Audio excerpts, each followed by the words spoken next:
I can't sleep because of the disgusting noise you're making. If you want to throw up, do it outside. Oh, wait. My mother-in-law roughly pulled my arm and dragged me down the hallway. Then she pushed me out of the front door with all her might. I knew that no matter what happened to me, I had to protect my baby in my belly. I rushed to put my hands on the ground before I fell on my stomach. It was still snowing outside and freezing to the point my ears hurt right away. I wanted to go back inside immediately, but my mother-in-law looked down at me grimacing like a devil. You're just being lazy, taking such a long maternity leave. Regardless of my condition, I worked, gave birth, and raised Jake.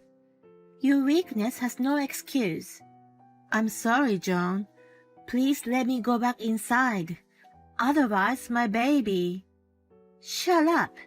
A weak mother can only give birth to a weak child. You will reflect on that and toughen up outside. She slammed the door shut mercilessly. The sound of the bolt echoed harshly in the cold air, and I realized that I had to stay out for the night. The tears on my cheeks quickly turned icy cold. Jake and I met in college. Although we were in different majors, we hit it off at the photography club we joined. We started dating shortly after we met and got married. We both have a job, but I'm on maternity leave right now. Right after starting my leave, I was well and surprisingly energetic. I thought I was able to study for a certification, but I was naive. Now I'm not so stable and can't even do the chores properly. I was working hard at a full-time job before, so I'm sometimes disappointed in myself for being weak. Jake's been my number one supporter ever since my condition changed. He's been coming home on time almost every day. When I'm feeling down, he tells me, "Carrying a child is a hard work, so don't be hard on yourself. You just need to focus on having a healthy baby." He always encourages me. I've heard that some women are disappointed in their husband after they get pregnant. I'm the complete opposite, and I'm really happy to have married him. Then one day, "Sorry, I have to go on an overnight business trip. It's something I can't refuse. Don't worry about it. I can manage for 2 days." To be honest, I'm worried. My condition's been up and down so much recently that I haven't been able to sleep well even late at night.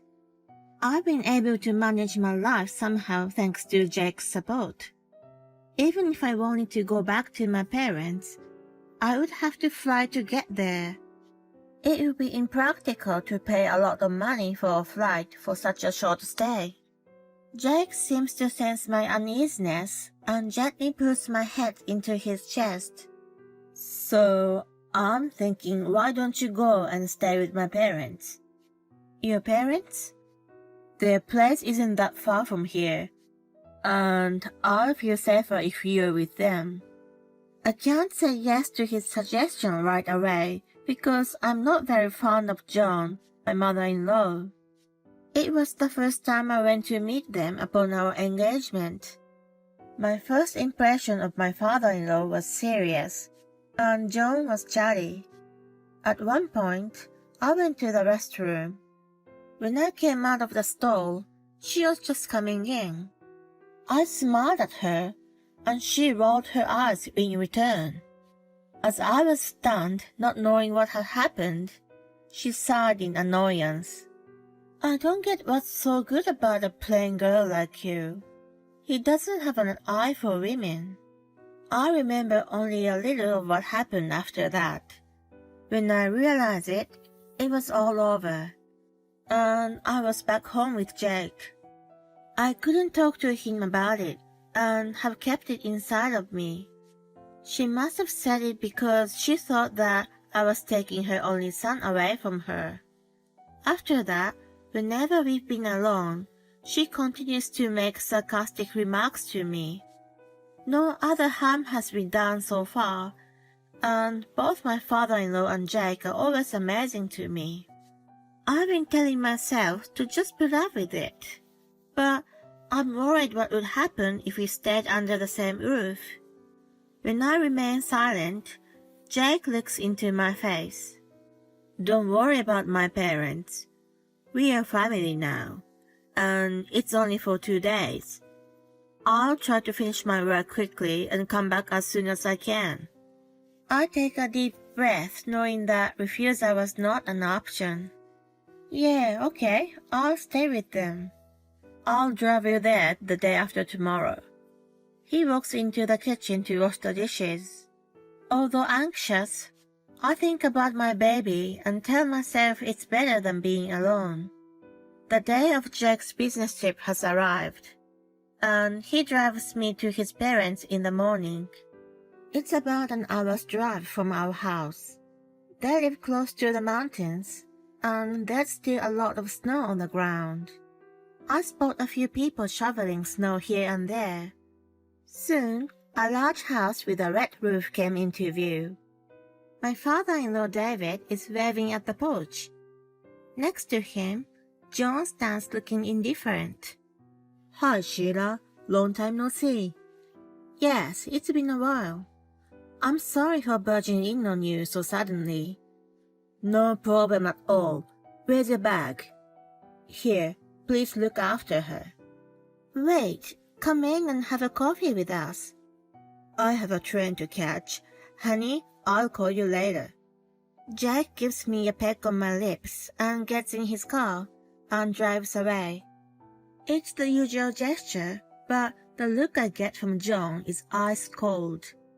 It's the worst possible start, but I have to get through it anyway.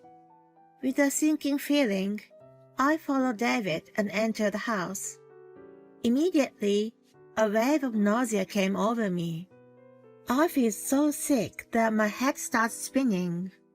However, John's spiteful look and piercing eyes feel more painful to me. I should at least help her with some housework to put her in a better mood. John, can I help you with cleaning the house? Showing no appreciation, she hands me, or more like throws the vacuum cleaner to me. I start right away, but it's not going well. It sucks up the rug, doesn't go all the way to the corner, and to top it all off, it hits the shelf. A picture frame on the shelf falls to the floor. It's a picture of John and Jake. When she notices this, she raises her eyebrows. Ah, you're so clumsy. Can't you even vacuum properly? I'm sorry. Stop it, John. She's pregnant. Whatever. I was able to do things when I was like her. Seeing her storm out of the room, David scratches his head. I'm sorry, Sheila. I'll talk to her later. Anyway, you should take a break. I've made your room. Thank you. He shows me to the guest room on the first floor. The bed is nicely made with a thick and fluffy cover on top, and there are many pillows. He must have prepared the room for me on the first floor out of concern of my condition. I thank him, who tells me he's going to shovel the snow, and gratefully crawl under the covers. As I doze off in the warmth, the door cracks open a little without a noise. I see a pair of glaring eyes peering through it. It's John. Slacker. Being lazy just because you're pregnant. Excuse me? It's much harder after the baby is born. You haven't even gone through the labor, and are already acting like it's too much to handle. Her condescending tone is getting on my nerves. I manage to get myself up and walk toward her. I can do housework too. Without saying a word, she hands me a piece of cloth. Then she points to the hallway. She wants me to clean the floor. I know that doing such a thing with my current body will be quite a burden, but I have no choice. At first, I manage it with a bit of enthusiasm and desperation, but then it starts to get harder and harder. I slip and almost fall flat on my stomach, but I hold myself back with my hands. I really don't want to cause any stress to the baby. In the meantime, the nausea returns, and I rush to the bathroom. As I curl up holding the toilet bowl, I hear Joan's voice. "You useless! I'd rather you sleep than make a mess in my house." She disappears into the living room. I can't say or do anything, so I crawl back into my room. I shrink under the cover and try not to think about anything. Eventually, I fell asleep. It's the middle of the night. I wake up feeling nauseous and cower in the bathroom. David had left a sandwich and some tea in a thermal for me, but I can't even look at them. I gag and gag, but nothing comes out. Bitter saliva mixed with gastric acid spreads in my mouth, which only adds to the sick feeling. I'm crying and waiting for it to subside. Then I hear a heavy sound, like someone stomping down the stairs. The door to the bathroom, which I forgot to lock, opened suddenly. I can't sleep because of the disgusting noise you're making. If you want to throw up, do it outside. Oh, wait. Joan roughly pulls my arm and drags me down the hallway. Then she pushes me out of the front door with all her might. I knew that no matter what happened to me, I had to protect my baby in my belly. I rushed to put my hands on the ground before I fall on my stomach. It's still snowing outside and freezing to the point my ears hurt right away. I want to go back inside immediately, but Joan looked down at me grimacing like a devil. "You're just being lazy, taking such a long maternity leave." Regardless of my condition, I worked, gave birth, and raised Jake. Your weakness has no excuse. I'm sorry, Joan. Please let me go back inside. Otherwise, my baby. Shut up. A weak mother can only give birth to a weak child. You will reflect on that and toughen up outside. She slams the door shut mercilessly. The sound of the bolt echoes harshly in the cold air, and I realize that I have to stay out for the night. The tears on my cheeks quickly turn icy cold. I think about where to get help, but I know it would be dangerous to walk around the unfamiliar place. It's pitch dark without many lights too. I sit down on the porch for now. I've been vomiting so much that I barely have energy left. I look around for something and see a storage shed in the corner of the yard. I manage to walk over to it and open the creaking door. Although it's cluttered inside, there's still enough space for me. As I sit, hugging my knees, my tears start rolling down again. I'm sheltered from the wind, but wonder if I would make it through the night. Even if I endure it, what would happen to our baby? As I sob, shivering in the cold, I hear the faint sound of a car in the distance. It's coming closer and closer and stops in front of the house.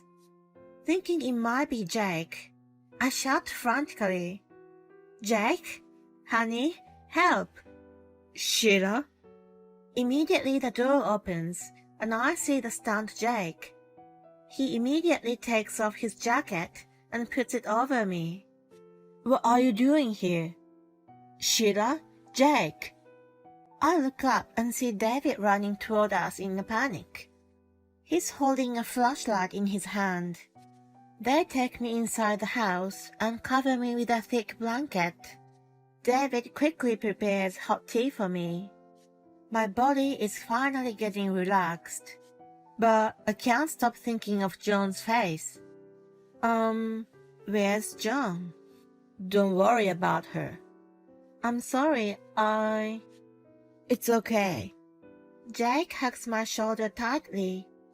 Lethargy suddenly takes over me, knowing that I'm safe, and I faint. I'm awoken by the sunlight. I'm in a daze for a minute. Then the events of the night before gradually come back to me.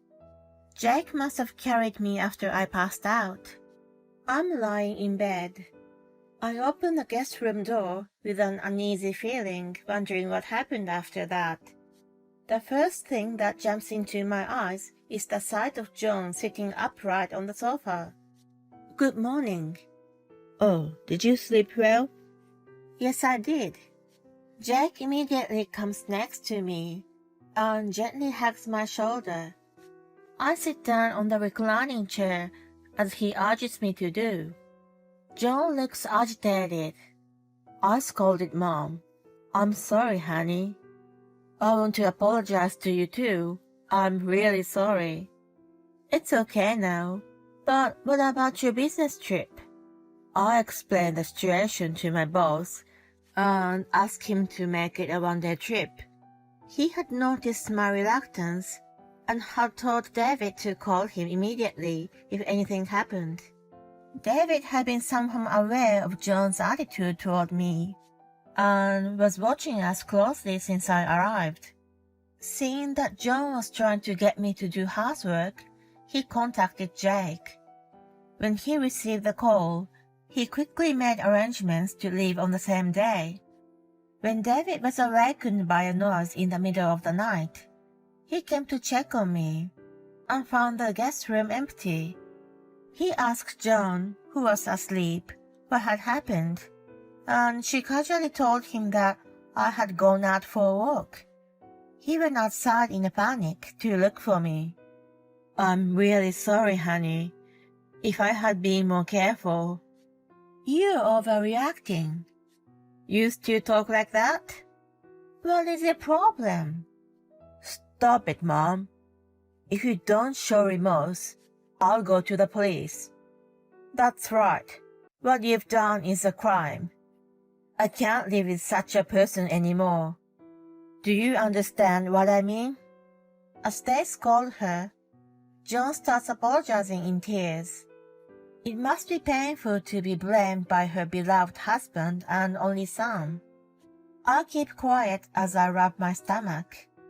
A few months later, we are visiting my in-laws with our newborn daughter. David welcomes us with all smiles, and John stares awkwardly at us. In the end, they decided to remain together. She's given an ultimatum that if she causes another trouble for me or others in the future, he will divorce her without a question. He also told her that he will not support her financially. Jake told me with an indescribable expression on his face. Dad's also troubled about it. He says maybe the way he's been to her influenced her to take it out on you. He was a workaholic and didn't help out much with raising me. I see. But that doesn't mean she should have done that to you. I was also thoughtless. I thought that since we are now a family, everything will be fine. I'm really sorry. He looked like he was about to cry, but it was not his fault at all. He made that decision because he cared about me and trusted his parents. Besides, both David and he were sorry for what happened and sincerely apologized to me. I had no reason whatsoever to blame them. Although I've been visiting my in-laws several times since my daughter was born, John keeps looking at me with frightened eyes. I guess she's afraid to do something wrong, which will change her life completely. What she said to me makes me think that she might have been abused by someone while she was pregnant. Still, as Jack said, it is not a reason to do the same to others. Rather, because she had a bad experience, she needs to break the negative chain of events. We have to have that kind of mindset. Although it was a really difficult event, I've learned a lot as a person and as a parent. I stand up to show Joan, my daughter, who's happily smiling.